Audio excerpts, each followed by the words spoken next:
భగవంతుడి దగ్గర మనము పూజ చేసినప్పుడు ఎటువంటి అహంకారమైనటువంటి స్థితిలో ఉంటే ఏం జరుగుతుంది అంటే అప్పుడు ఆ భగవంతుడు మనం ఎవరిని ఆరాధన చేస్తామో ఆ స్వామి మనల్ని క్షమిస్తాడా అంటే ఎక్కడ మీరు ఎప్పుడు పుణ్యక్షేత్రంలో చేసినా ఇంట్లో చేసినా దేవాలయంలో చేసినా వ్రతమా అర్చన అభిషేకమా వ్రతమా కళ్యాణమా మీరు ఏదైనా చేయండి భగవంతునికి సంబంధించినటువంటి పూజలు ఏవి చేసినప్పటికీ కూడా అహంకారాన్ని వదిలేయకుండా అహంకార పూర్విత గర్వ మదోన్మత్తులు ఎవరైతే పూజ చేస్తారో వారికి భగవంతుడు ఫలితం ఇవ్వడుగాక ఇవ్వడు.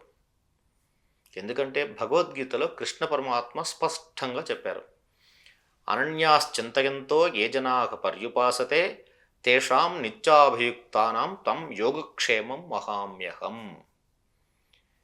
నిరంతరం కూడా ఎవరైతే నా గురించి చింతన చేస్తూ నా పట్ల ప్రేమ చూపిస్తూ నన్నే కొలుస్తూ నన్నే ఆరాధిస్తూ ఉంటారో వాళ్ళ యొక్క బరువు బాధ్యతలు కష్టములు నష్టములు దుఃఖాలు బాధలు సమస్యలు అన్నిటికీ నేనే కారణమై నేను వాటికి బాధ్యత వహిస్తాను అని చెప్తున్నాడు. అనన్యాశ్చింతయంత ఏ జనాః పర్యుపాసతే, ఏ జనులైతే అన్యచింతన లేకుండా నన్ను ఉపాసన చేస్తారో, అనన్యాశ్చింతయంతో ఏ జనాః పర్యుపాసతే తేషాం నిత్యాభియుక్తానాం, వాళ్ళ యొక్క నిత్యము జరిగేటువంటి కార్యకలాపాలకి తం యోగక్షేమం వహామ్యహం, నేను బాధ్యత వహిస్తానని చెప్తున్నాడు. అటువంటి పరమాత్మ దగ్గర మనం కనుక అహంకారం ప్రదర్శిస్తే ఏమవుతుంది అనేటువంటిది ఒక విషయం చెప్పుకుందాం. మనం పూర్వకాలంలో త్రేతాయుగంలో రామచంద్రస్వామి ఉన్నటువంటి సమయంలో రామచంద్రస్వామి సీతామ్మవారిని తీసుకురావడం కోసం ఆ నది ఒడ్డున నిలబడి ఆ సముద్రం ఒడ్డున నిలబడి భారతదేశం నుంచి శ్రీలంక వెళ్ళడానికి కొన్ని రాళ్ళు అవి వేసి ఒక వారధి నిర్మించి వానరుల సహాయంతో వెళ్ళి అమ్మవారిని తీసుకొచ్చాడు. ఇంతవరకు మనకు అవగాహన ఉంది. అయితే ఇది జరిగిన తర్వాత ఆ యుగం ముగిసిన తర్వాత ఇప్పుడు మనం అయితే ఎలా అయితే గతంలో ద్వాపరయుగంలో ఇలా జరిగింది, త్రేతాయుగంలో ఇలా జరిగింది, కృతయుగంలో ఇలా జరిగిందని మనం కొన్ని చెప్పుకుంటున్నాం కదా. అదే సందర్భంలో ద్వాపరయుగం జరిగిన తర్వాత అర్జునుడు సముద్రం ఒడ్డున నిలబడి అనుకుంటున్నాడట, గత యుగంలో నేను కనుక ఉండి ఉన్నట్లయితే ఈ రామచంద్ర స్వామికి అంత శక్తి ఉన్నప్పటికీ కూడా అతను శక్తి ఉపయోగించకుండా స్వామి వానరుల సహాయంతో మాత్రమే అమ్మవారిని తీసుకురాగలిగాడు. అదే నేను ఆ సమయంలో ఉండి ఉన్నట్లయితే నా బాణాలతో వంతెన వేసి వాటి మీద నడిపించుకుంటూ తీసుకొచ్చేవాడిని, వాళ్ళందరినీ సీతామ్మవారిని తీసుకొచ్చేవాడిని.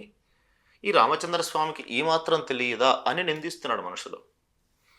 ఎప్పుడైతే ఇలా నిందిస్తున్నాడో స్వామివారిని ఆంజనేయ స్వామి వారు వచ్చేసారు అక్కడికి. ఎత్ర రఘునాథ కీర్తనం తత్ర తత్ర కృతమస్తకాంజలిం బాష్పవారి పరిపూర్ణలోచనం మారుతిం నమత రాక్షసాంతకం అని ఒక శ్లోకం చెప్పుకుంటాం. ఎత్ర రఘునాథ కీర్తనం, ఏ ఏ ప్రదేశాల్లో అయితే రాముడి యొక్క కీర్తన జరుగుతుందో తత్ర తత్ర ఆయా ప్రదేశాల్లో కృతమస్తక అంజలిం, ఇలా ఉంటారట స్వామివారు. తల వంచి పైన చేతులు జోడించి స్వామివారి నామం వినగానే మనకి చిన్నపిల్లలకి చాక్లెట్ ఇస్తే ఎలా మన దగ్గరికి వచ్చి వాళ్ళు ప్లీజ్ అయిపోతారో అలా వచ్చి కూర్చుంటారట స్వామివారు. మరి అటువంటి స్వామివారు ఎటువంటి స్వామివారు? మారుతిం నమత రాక్షసాంతకం, రాక్షసులను దోమల్ని మనం ఎలాగైతే చంపేసి అవతల పారేస్తాం అలా మధించినటువంటి ఆగ్రహ ఆవేశపరుడైనటువంటి స్వామివారు రామశబ్దం వినంగానే అలా అయిపోతారట. ఆయనకు రామనామం అంటే అంత ఇష్టం పాపం. అటువంటిది రాముడు నిందిస్తుంటే భరించలేక అక్కడికి వచ్చాట. ఏమిటి మనసులో రాముడిని నిందిస్తున్నావు అన్నట్ట. అంటే అర్జునుడు అన్నట్ట, నిందించేదేమిటి, ఆ రోజుల్లో నువ్వు కూడా ఉన్నావు కదా, వానరులు నీలాంటి వాళ్ళందరూ సహాయం చేస్తే కదా రామచంద్ర స్వామి వెళ్ళి సీతామ్మవారిని తీసుకొచ్చాడు. ఆయన దగ్గర శక్తి లేదా? ఉంది కదా, ఎందుకు అలా చేశాడు? ఆ రోజుల్లో నేను ఉన్నట్లయితే ఎంత సహాయం చేసేవాడిని అని అహంకార పూరిత గర్వ మదోన్మత్తుడై మాట్లాడుతున్నాడు. స్వామివారికి చాలా ఆగ్రహం ఆవేశం వచ్చేసింది. మనకి ఇష్టమైన వారిని ఎవరైనా తిడుతున్నారనుకోండి మనకు కూడా కోపం వస్తుంది కదా సహజంగానే. అప్పుడు వెంటనే స్వామివారు అన్నాడు, సరే నా స్వామి దాకా ఎందుకు నీకు చెప్పు, నీ దగ్గర ఏ శక్తి ఉందో నాకు చూపించు, నువ్వు బాణాలు వేసేయి, నీ బాణాలన్నింటినీ కూలగొట్టే బాధ్యత నాది అన్నట్టు. ఎందుకు అనవసరమైనటువంటివి, నువ్వు వానరుడివి, నేను క్షత్రియుడిని నాతో పెట్టుకోవలదు, నువ్వు వెళ్ళిపోమన్నాడు. నేను చెప్తున్నాను కదా అని చెప్పేసి ఇద్దరికి వాదోపవాదం కొంతసేపు జరిగింది. వాదోపవాదం జరిగిన తర్వాత ఇద్దరు కాసేపు అయిన తర్వాత ఒక పందెం అంటే ఒక షరతుకు వచ్చారు. ఏంటి? అర్జునుడు వేసినట్టు బాణాలన్నీ కూడా ఆంజనేయ స్వామి వారు కూలగొట్టగలిగితే ఆంజనేయ స్వామి వారు అగ్నిప్రవేశం చేయాలి. ఎవరు ఓడిపోతారో వాళ్ళు అగ్నిప్రవేశం చేయాలి. కూలగొట్టగలిగితే అంటే ఆ వంతెన గనక, ఆ బాణాలతో వేసిన వంతెన గనక ఆంజనేయ స్వామి వారు కూలగొట్టినట్లయితే అర్జునుడు తప్పు ఒప్పుకొని అగ్నిప్రవేశం చేయాలి. ఒకవేళ ఆంజనేయ స్వామి వారు ఓడిపోతే, స్వామి హనుమ ఓడిపోతే స్వామి హనుమ ప్రవేశం చేయాలి, అగ్నిప్రవేశం. సో బాగుంది. అర్జునుడు బాణప్రయోగం చేశాడు. అక్కడ ఆకాశంలో ఒక వంతెనలాగా ఏర్పడింది. ఆంజనేయ స్వామి వారికి తొక్కగానే పేకమెడలాగా కూలిపోయింది. అర్జునుడు ఆశ్చర్యపోయినాడు. నా శక్తి అంతా ఏమైపోయింది? నేను సాక్షాత్తు కృష్ణ పరమాత్మ భక్తుడిని, కృష్ణుడికి భావని, నారాయణ స్వరూపం, నేను నరనారాయణ రూపంలో నేను నరుణ్ణి, నారాయణుడు నా యొక్క బావ. ఏమైపోయింది నా శక్తి అంతా? ఆశ్చర్యపోయినాడు అర్జునుడు. ఆశ్చర్యపోయి అగ్నిగుండం ఏర్పరచుకొని అగ్నిగుండంలో ప్రవేశించేద్దామని నిమిత్తులైనాడు. అప్పుడు కృష్ణ పరమాత్మ వచ్చాడు. ఏం జరిగింది? ఇందాక చెప్పా కదా, అనన్యాశ్చింతయంతో ఏ జనా పర్యుపాసతే. ఎవరైతే నిత్యము స్వామి భక్తిలో ఉంటారో వాళ్ళని కాపాడడానికి ఆయన వస్తూ, తన భక్తులను కాపాడుకోవడానికి ఆయన వస్తూ ఉంటాడు. ఇక్కడ బంధుత్వం ఉంది, అట్లాగే అర్జునుడు స్వామి యొక్క భక్తుడు కూడా. అందువల్ల వచ్చేసరికి ఏం జరిగింది అంటే, మేము ఇంతకుముందు ఇలా అనుకున్నాం, నేను ఓడిపోయాను, అగ్ని ప్రవేశం చేస్తున్నానని చెప్పాడు. ఎవరైనా సాక్ష్యం ఉన్నారా? పంచభూతములే సాక్ష్యములు, ఎవరు లేరు సాక్ష్యం అని చెప్పారు. అప్పుడు వచ్చినటువంటి కృష్ణ పరమాత్మ అన్నట్ట, ఇప్పుడు వేసే బాణాలు చూద్దాం అన్నట్ట. ఆ కృష్ణ పరమాత్మ అలా ఎందుకు అన్నాడో అర్జునుడికి అర్థమైపోయింది. తన భక్తుణ్ణి కాపాడుకోవడం కోసం వచ్చాడు.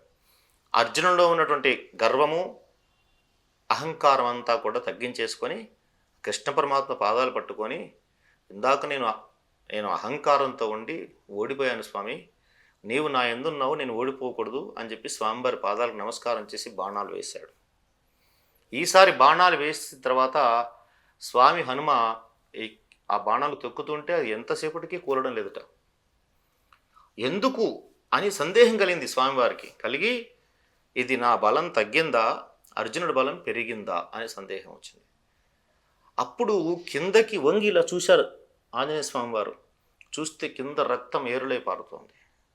ఏంటిది అని చెప్పి చూస్తే కృష్ణ పరమాత్మ తన యొక్క భక్తుడిని కాపాడుకోవడం కోసం తన వీపు వంచి బాణాలకు అడ్డుగా నిలబడ్డాడట. ఈ ఆంజనేయ స్వామి వారు ఎక్కి తొక్కడం వలన ఆ స్వామివారి వీపు ఛిద్రమైపోయి అందులోంచి రక్తం వచ్చింది. అయ్యో ఎంతటి పొరపాటు చేశాను నేను అని చెప్పేసి కిందకి వెళ్ళి చూస్తే కృష్ణ పరమాత్మ రామచంద్ర స్వామిలాగా కనిపించాడు. చూసారా, భక్తుడికి భగవంతుడికి ఉన్నట్టు అవినాభావ సంబంధం ఇదే.